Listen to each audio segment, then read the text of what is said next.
Hello दोस्तों, आज मैं 2023 में रिलीज हुई हॉरर मूवी डिसक्वाइट को एक्सप्लेन करूंगी। इसकी IMDb रेटिंग भले ही कम हो, पर इस मूवी में लास्ट तक सस्पेंस और हॉरर बना रहता है। तो बिना किसी देरी के चलते हैं सीधा कहानी की तरफ।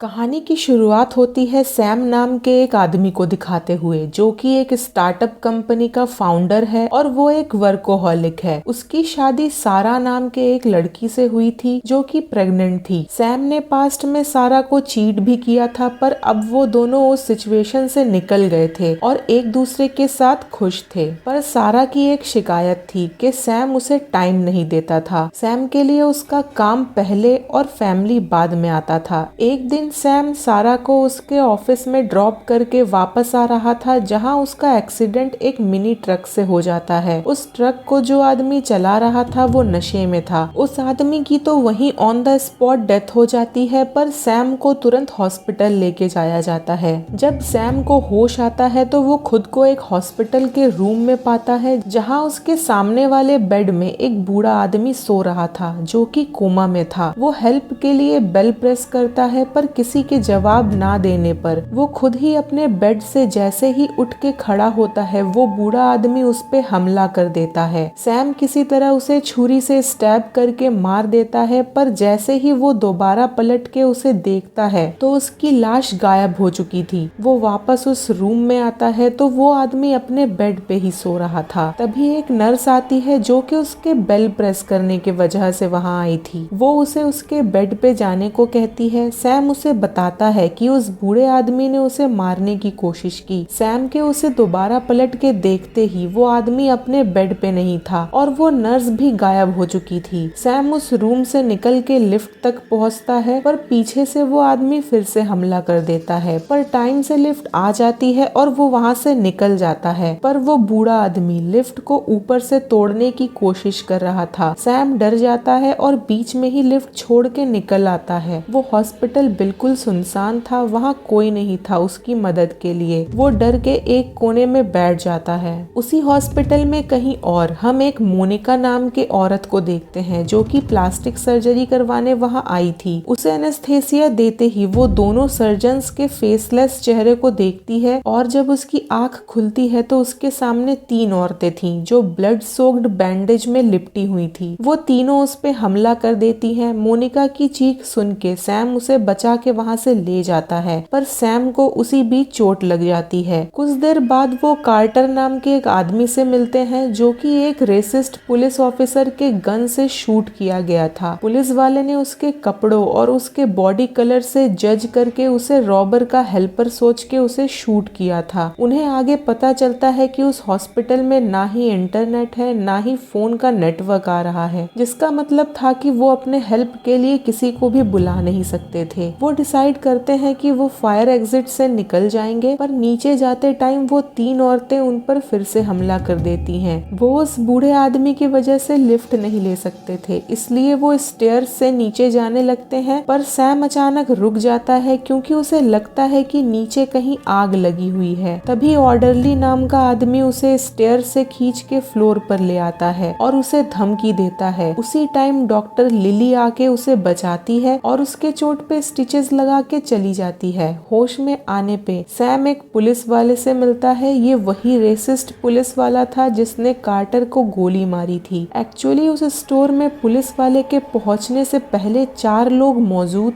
थे। शॉपकीपर, कार्टर, एक औरत और वो चोर। शॉपकीपर के इशारा करने और हुडी बताने से पुलिस वाले ने कार्टर को चोर समझ लिया था, पर असली चोर के गोली चलाने की वजह से पुलिस वाला भी गोली चला देता है, जिससे वो औरत और वो चोर तो वहीं पे मर जाते हैं। पर पुलिस वाला जो कि उस चोर की गोली से घायल था, वो कार्टर का पीछा करता है, ये सोच के कि वो उस चोर का साथी है, और उसे भी गोली मार देता है। जिसके बाद उस पुलिस वाले को और कार्टर को उस हॉस्पिटल में लाया जाता है। खैर, वो पुलिस वाला सैम को बताता है कि उसे यहाँ से बाहर निकलने का रास्ता नहीं मिल रहा है, और विंडो से बाहर झांकने पर सैम को बाहर ब्लैकआउट दिखता है। वो सोचते हैं कि ये कोई कोई टेररिस्ट का हमला है या फिर किसी हैकर का काम है, इसीलिए सिटी की लाइट चली गई है। पर सुबह होते ही उन्हें बाहर का सब कुछ दिखेगा। पर जैसे ही सैम पीछे मुड़ के देखता है तो वो पुलिस वाला वहाँ से गायब हो चुका था। आगे सैम वर्जिल से मिलता है जो व्हील चेयर पे था और चल नहीं सकता था। वर्जिल उसे छत पे जाने का सजेशन देता है ताकि उसे फोन का सिग्नल मिल सके और वो किसी को हेल्प के लिए बुला सके। तभी डॉक्टर लिली आके उसे ग्राउंड फ्लोर पे चलने को कहती है जहाँ से वो इजीली निकल सकते थे। वो तीनों आगे बढ़ते हैं जहाँ उन्हें ऑर्डरली दोबारा मिलता है। सैम आगे बढ़ के उसे बात करने की कोशिश करता है। तभी वहाँ एक छोटी बच्ची आती है जो उसे ऊपर जाने का इशारा करती है और तभी सैम के ऊपर वाला ट्यूबलाइट फूट जाता है और वो बच्ची उसे ये कहते हुए गायब हो जाती है कि मुझे बचाओ। ऑर्डरली उस पे हमला कर देता है। डॉक्टर लिली उसे बचाने आती है पर ऑर्डरली उसे भी घायल कर देता है। उन दोनों को अब वर्जिल बचाने आता है पर ऑर्डरली उसे लेके कहीं गायब हो जाता है। जब वो दोनों पहुंचते हैं तो उन्हें सिर्फ व्हील चेयर ही मिलता है। वो दोनों फिर से लिफ्ट में जाते हैं पर ऑर्डरली आके लिली को वहाँ से लेके चला जाता है। अब सैम लिफ्ट में अकेला था और ऊपर से वो बूढ़ा आदमी उस तक पहुँचने की कोशिश कर रहा था। वो उस लिफ्ट से निकलता है जहाँ उसे मोनिका मिलती है और वो उसे बताती है कि वो ग्राउंड फ्लोर पर है पर यहाँ कोई दरवाजा नहीं है निकलने के लिए। वो ये भी बताती है कि कार्टर रास्ता ढूंढने गया है। सैम विंडो से पर्दे हटा के देखता है, उसे अब भी कुछ नहीं दिखता। थोड़ी देर बाद लिली लिफ्ट से आती है जो उसे बताती है कि ऑर्डरली लिफ्ट के बीच में आ गया और मर गया। तभी पुलिस वाला आ जाता है और लिली को बाहर का रास्ता बताने को कहता है क्योंकि वो उस हॉस्पिटल में काम करती थी और उसे सारे रास्ते पता थे। तभी कार्टर वहाँ आ जाता है और उन्हें बताता है कि उसने सारा फ्लोर चेक कर लिया है, वहाँ कोई रास्ता नहीं है। पुलिस वाला कार्टर को देख के भड़क जाता है और उसे गोली मार देता है, जिसके बाद लिली सबको बेसमेंट से निकालने का रास्ता बताते हुए आगे ले जाती है। वो उस बिल्डिंग के दूसरे लिफ्ट तक पहुँचते हैं तभी कोई उस पुलिस वाले को धुंध में खींच लेता है।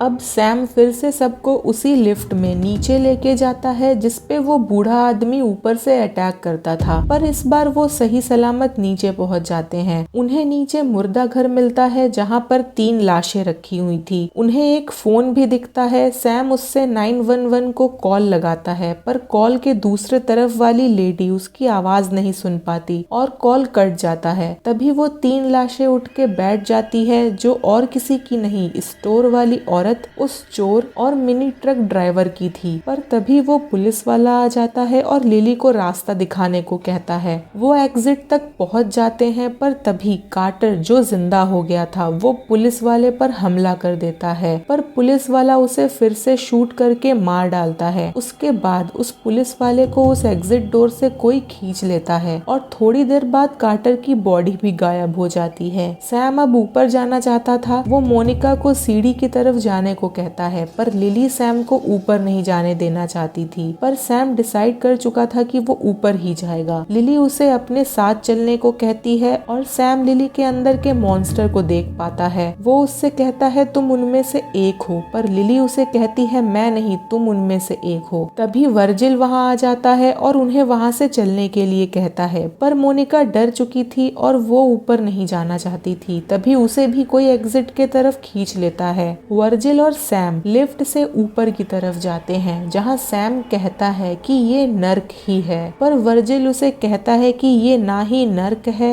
और ना ही स्वर्ग है, ये इन दोनों के बीच की जगह है। सैम पूछता है कि क्या वो मर चुका है। वर्जिल उसे बताता है नहीं, तुम मरे नहीं हो और अब तक तुम जिनसे भी मिले हो उनमें से कोई भी नहीं मरा, पर ना मरने का ये मतलब नहीं है कि तुम जिंदा हो। सैम पूछता है कि अगर वो यहाँ मर जाता है तो क्या होगा। वर्जिल उसे बताता है कि तुम यहाँ पर मरोगे तो और ज्यादा देर तक यहाँ फंसे रहोगे। सैम वर्जिल से पूछता है वो कौन है। वर्जिल बताता है कि वो और लिली गाइड हैं जो यहाँ फंसे हुए लोगों को रास्ता दिखाते हैं, बस फर्क इतना है कि लिली का तरीका थोड़ा अलग है। यहाँ हो ये रहा था कि ये जो भी लोग यहाँ फंसे थे वो सब कोमा में थे और उन्हें इस हॉस्पिटल से निकलने का रास्ता चुनना था, या तो स्वर्ग या तो नर्क। बिना फेस वाले लोग उन सबको वहाँ रोके रखना चाहते थे। वर्जिल उन्हें स्वर्ग का रास्ता दिखाता था और लिली उन्हें नर्क का। जो लोग उस हॉस्पिटल में ज्यादा समय तक फंसे रहते थे उन्हें वहाँ रहने की आदत पड़ जाती थी और वो वही लोग थे बिना फेस वाले लोग जो उन्हें वहाँ खुद के साथ रोके रखना चाहते थे। खैर वो दोनों आगे बढ़ते हैं जहाँ उन्हें वही छोटी बच्ची मिलती है। सैम उसे बात करके उसे अपने साथ चलने के लिए मना लेता है, पर लिफ्ट से ऊपर की तरफ जाते टाइम वही बूढ़ा आदमी उन पर अटैक कर देता है। सैम उसे फिर से मार देता है, पर वो नर्स वहाँ आके उसे उसके रूम तक घसीटते हुए ले जाती है। यहाँ वो रियलाइज करता है कि वो बूढ़ा आदमी और कोई नहीं, वो खुद है जो कई सालों से यहाँ फंसा हुआ है, मतलब कि कोमा में है। और जो ट्यूबलाइट उसके ऊपर फटके गिरी थी वो और कुछ नहीं, उसे डॉक्टरों ने शॉक दिया था। आगे वो नर्स आके उसे बेड पे जाने को कहती है जिसका चेहरा नहीं था। वर्जिल जो अब अपने व्हील चेयर से उठ गए थे वो उस नर्स से उसे बचाते हैं। सैम वर्जिल से कहता है वो यहाँ से निकलना चाहता है। वर्जिल उसे कहता है उसके पास हमेशा से चॉइस है, या तो ऊपर या फिर नीचे। वर्जिल सैम को वहाँ से निकलने को कहता है और खुद वहीं रुकता है क्योंकि उसे कार्टर और बाकियों को भी वहाँ से निकालना था। आगे सीढ़ियों पे लिली फिर से सैम को रोकती है और उसके साथ चलने को कहती है और उसे बताती है कि मोनिका और उस पुलिस वाले ने नीचे वाला रास्ता चुना, मतलब उन दोनों की भी डेथ हो चुकी थी। पर सैम उसे कहता है उसने ऊपर का रास्ता चुना है। तभी ऑर्डरली आके लिली को वहाँ से ले जाता है क्योंकि सैम ने अपना रास्ता चुन लिया था। और आगे हम सैम और उस छोटी बच्ची को ऊपर के रास्ते से निकल जाते देखते हैं और ये मूवी यहीं खत्म हो जाती है। आई होप आप सबको ये एक्सप्लेनेशन अच्छी लगी होगी। अगर आपको ये वीडियो अच्छी लगी है तो इसे लाइक करें, शेयर करें, कमेंट करें कि आपको ये वीडियो कैसी लगी और मेरे चैनल को सब्सक्राइब करें। मिलते हैं अगले वीडियो में, तब तक के लिए बाय बाय।